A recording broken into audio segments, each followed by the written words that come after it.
चलो आज हम लोग स्ट्रेट लाइन में पढ़ेंगे various form of equation of line. तो अगर हम लोग किसी भी एक लाइन का इक्वेशन लिखना है तो इसको कैसे कैसे हम लोग लिख सकते हैं। तो आप सबसे इजी से पहले बात करते हैं। आपके पास मान लीजिए आपसे मैंने पहला क्वेश्चन इक्वेशन के बारे में ही पूछा, इक्वेशन ऑफ एक्स एक्सिस बताओ, क्योंकि वो भी तो एक एक्स एक्सिस पे तो एक लाइन है, हॉरिजॉन्टल लाइन है। तो किसको मालूम है यहाँ पर कि इक्वेशन ऑफ एक्स एक्सिस कितना होता है। एक्स एक्सिस का इक्वेशन क्या होगा बच्चे लोग। तो ये बात तो सबको मालूम है ना कि एक्स एक्सिस पर किसकी वैल्यू 0 होती है। हाँ, क्योंकि एक्स एक्सिस पे तो सिर्फ एक्स का मान ही होता है, वाई का मान यहाँ पर क्या होता है, हर जगह 0 होता है। तो आपसे कोई पूछे कि बताओ इक्वेशन ऑफ एक्स एक्सिस कितना होता है, तो क्या बोलोगे, y is equal to 0। Equation लिखना हमको है तो y इज इक्वल टू क्या लिख देंगे हम लोग, 0 लिख देंगे। सेकेंड, आपसे पूछे बताओ कि इक्वेशन ऑफ y एक्सिस क्या होगा, बोलिए। y एक्सिस का जब इक्वेशन लिखने जाएंगे तो x की वैल्यू 0, सबको बोलना है बच्चे लोग, जिसको आ रहा है। थर्ड,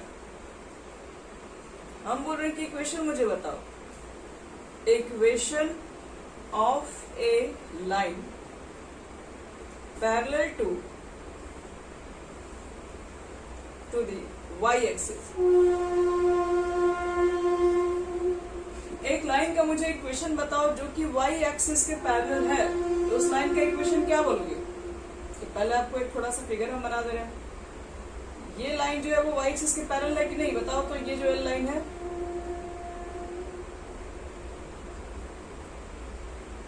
तो एक चीज बताओ, तो जब ये पैरेलल है तो बोल सकते हैं ना ये कोई x का पॉइंट, अगर हम बोलेंगे कि ये y एक्सिस के पैरेलल है तो बोल सकते हैं कि यहाँ पर जो x का मान है, x का मान जो कोई है वो क्या फिक्स है, कोई कांस्टेंट है, यही हो सकता है। ये जो आप ग्राफ खींच रहे हो किसके लिए ले रहे होगे, ये कोई x की वैल्यू यहाँ पर तो फिक्स है, भले ही यहाँ पर y की वैल्यू फिक्स नहीं है, चेंज हो रही है, लेकिन x की वैल्यू तो ये हर एक पॉइंट पे तो सेम ही है। यहाँ पर भी x का मान तो यही लेंगे, यहाँ पर भी x का मान तो सेम ही लेंगे। तो इसका मतलब ये है कि अगर मुझे किसी लाइन का इक्वेशन बताना जो कि y एक्सिस के पैरेलल है तो वो x is equal to a होता है, और a क्या है, तो where a is constant.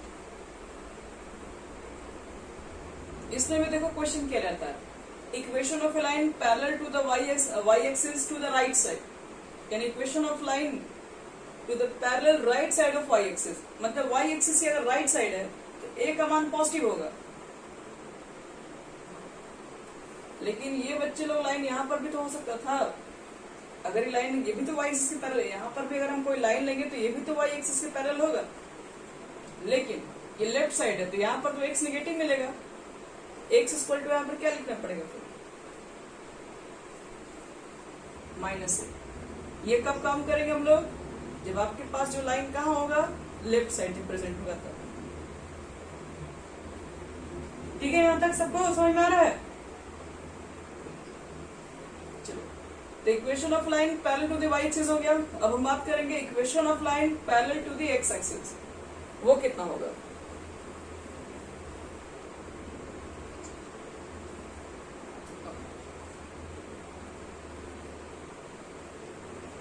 Equation of line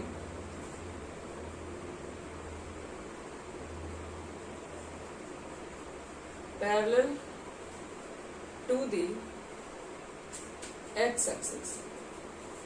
मुझे आप उस लाइन का इक्वेशन बताओ जो कि x एक्सिस के पैरेलल होगा। तो यहाँ देखो ये तुम्हारा x एक्सिस है, ये लो लाइन है, ये पैरेलल है x एक्सिस के। तो बताओ उस लाइन का इक्वेशन क्या होगा, क्या होना चाहिए। तो इस लाइन के लिए तो y का मान फिक्स है ना, क्या बोल सकते हो। Very good, y is equal to a होगा। और ये लाइन अगर मान लो अबव द x एक्सिस है तो y is equal to positive हो जाएगा, और अगर ये लाइन अगर डाउन दी है तो y is equal to minus हो जाएगा। ठीक है, चलो, तो ये जो लाइन जो दिख रहा है इसमें तुम लोग को y इज इक्वल टू ए का मतलब समझ में आ गया ना। अगर कोई भी लाइन अगर मान लो कि पैरेलल है एक्स एक्सिस के, अगर वो एबव है एक्स एक्सिस के, तो उसका इक्वेशन होगा y is equal to positive है। लेकिन बच्चे वो लाइन यहाँ पर भी तो हो सकता था ना, ये भी तो एक्स एक्सिस के पैरेलल ही है, तो इसके लिए क्या इक्वेशन लिखोगे? ये हो गया अबव द एक्स एक्सिस और ये हो गया बिलो द एक्स एक्सिस। यहां तक सबको क्लियर है? ये सब छोटे छोटे इक्वेशन हो गए कंप्लीट तुम लोग के। अब इसके बाद करते हैं मेन इक्वेशन। मिटा लें इसको।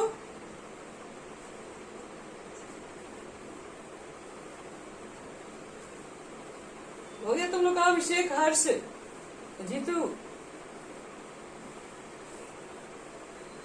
चलिए अब हम जो बताने जा रहे हैं बहुत ज्यादा इंपॉर्टेंट है, क्योंकि अब यहां से स्टार्ट होता है मेन इक्वेशन। ये सब तो पहले भी हमने छोटे क्लास में किए हुए रहते हैं। देखो हमारा मेन इक्वेशन अब क्या स्टार्ट होता है, equation of line in point, heading सब लोग लिखना है यहां से, equation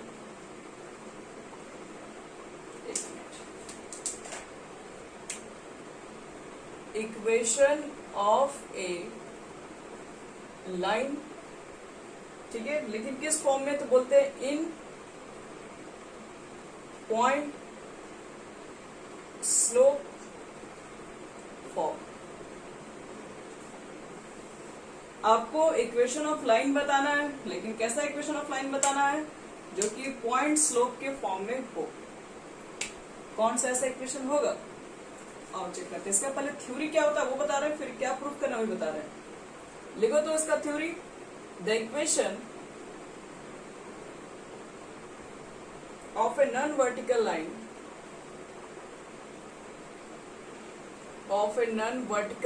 line with slope m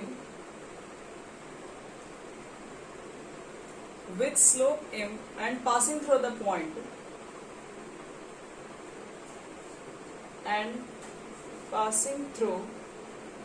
point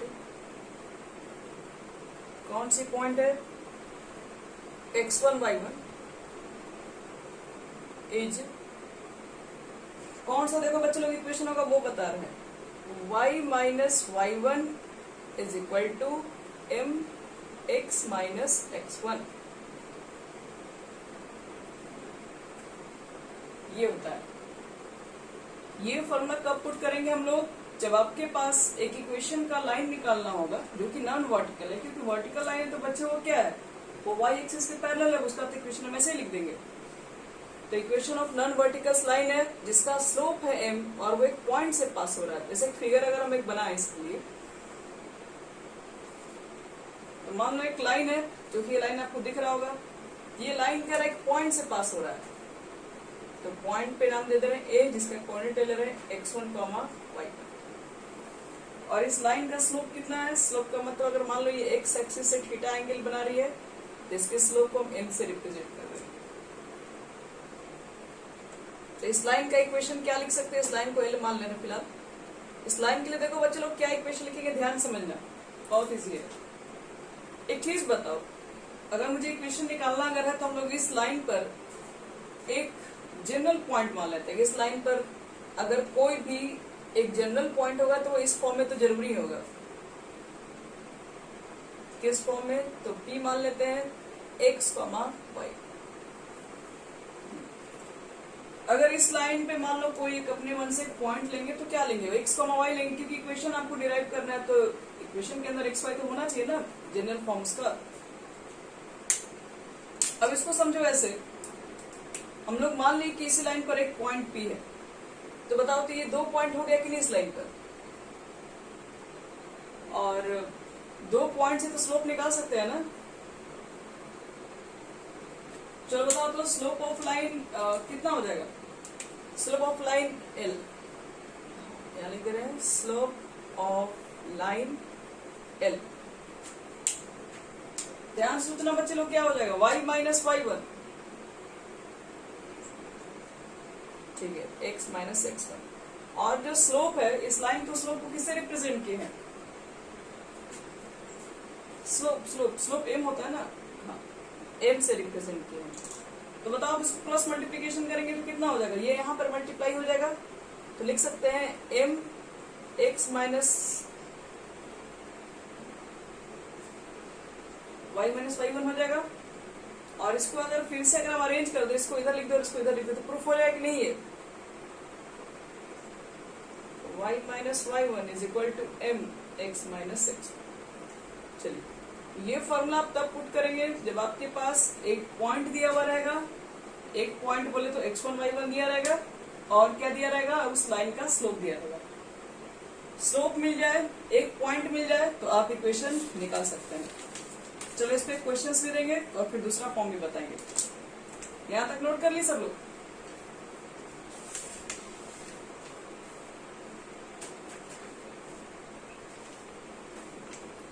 thank you.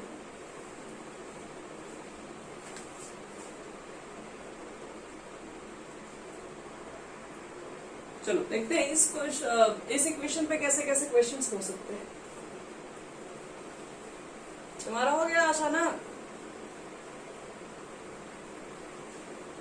चलो बच्चों लोग सब लोग ट्राई करेंगे इस क्वेश्चन को, दे रहे ट्राई करो।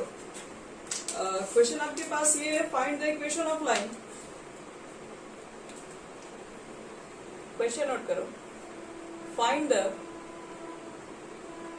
Equation of line. Find the equation of a line passing through the point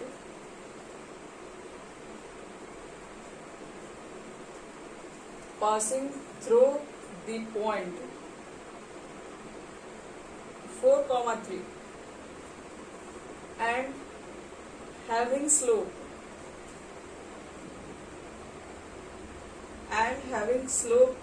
to। आप मुझे उस लाइन का इक्वेशन बताओ जो कि 4, 3 से पास हो रहा है, उसकी स्लोप 2 है। तो क्या लिखोगे बच्चे लोग इक्वेशन इसका?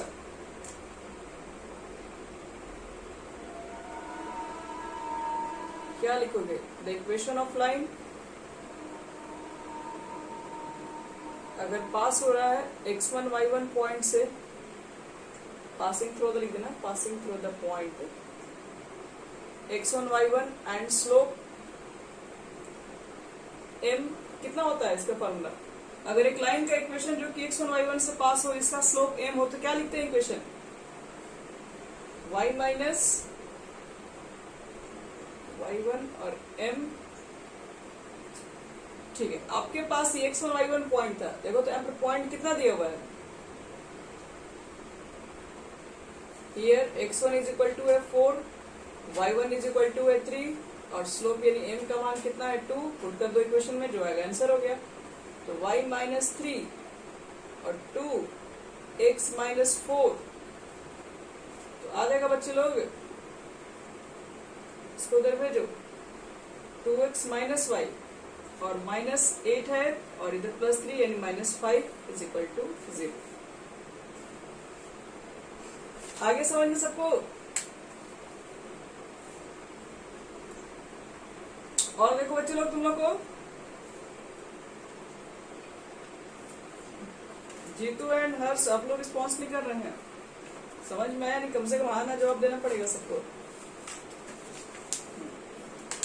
चलो तो अगला क्वेश्चन को ट्राई करना, इसी टाइप का है क्वेश्चन, इसी फॉर्मूला जैसा है, लेकिन क्वेश्चन थोड़ा सा चेंजिंग रहेगा।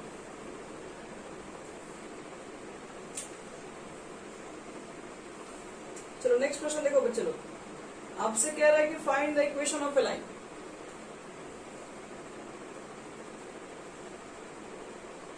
Find the equation of a line और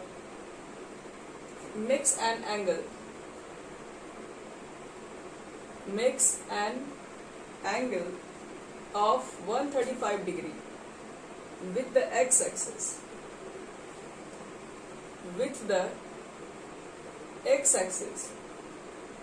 and passing through the point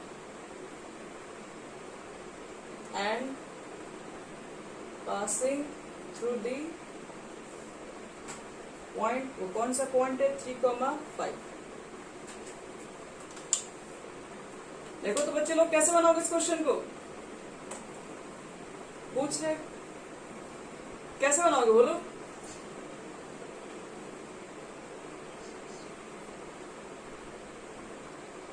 हाँ, पहली बात कि एक पॉइंट और एंगल दिया ना, स्लोप नहीं दिया हुआ। स्लोप कैसे निकालोगे m इज इक्वल टू,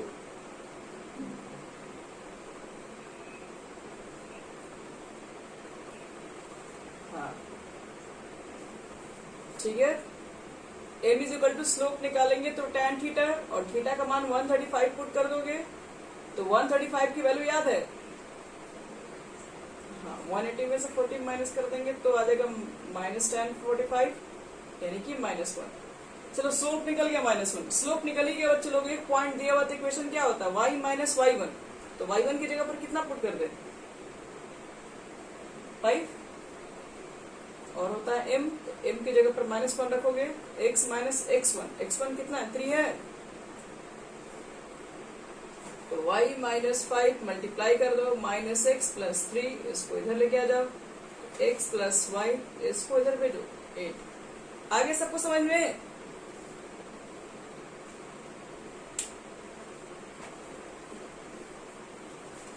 चलिए अब आपसे हम नेक्स्ट क्वेश्चन ये देना चाह रहे हैं, जैसे कि अब इस क्वेश्चन थोड़ा सा अलग हो जाएगा, find the equation of line passing through the point भी दिया रहेगा, लेकिन इस बार parallel to the x axis दिया हुआ है, उसको कैसे देखोगे बनाओगे तुम लोग। क्वेश्चन आपके पास ये है, find the equation of line,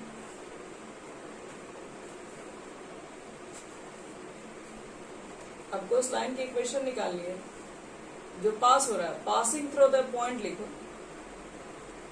किस पॉइंट से पास हो रहा है, तो कह रहा है 3, -4 से पास हो रहा है। क्वेश्चन बच्चे लोग लिखते चले जाओ, and parallel to the x axis, बताओ क्या लिखोगे, क्या इस तरह के क्वेश्चन को बना पाओगे। देखो पॉइंट तो दिया हुआ, सब कुछ डिपेंड करता है स्लोप, स्लोप कैसे निकालोगे, हाँ वेरी गुड, इसका स्लोप क्या होगा 0 होगा, क्योंकि अगर एक्स एक्सिस के पैरेलल अगर वो लाइन है, एक मिनट, पैरेलल टू द क्या है बच्चे लोग, एक्स एक्सिस है, तो इसका मतलब है कि वो लाइन अगर एक्स एक्सिस के अगर पैरेलल है तो उसके बीच में एक्स के साथ तो एंगल 0 ही होगा, तो इसका मतलब ये है कि एंगल 0, इसका मतलब है कि m बराबर तो tan थीटा होता है, और थीटा का मान तो यहाँ पर 0 है, तो tan 0 कितना हो जाएगा 0। इसका मतलब है बच्चे लोग स्लोप 0 है, अगर स्लोप 0 है तो क्या होगा इक्वेशन, अब y माइनस y1, y1 तो +4 हो जाएगा ना, और m x माइनस x1, 0 से मल्टीप्लाई करने पर ये तो पूरा कंप्लीट हो जाएगा खत्म, तो y plus 4 is equal to 0, तो y इज इक्वल टू कितना आ जाएगा -4 आ जाएगा। सबको क्लियर हो गया ये।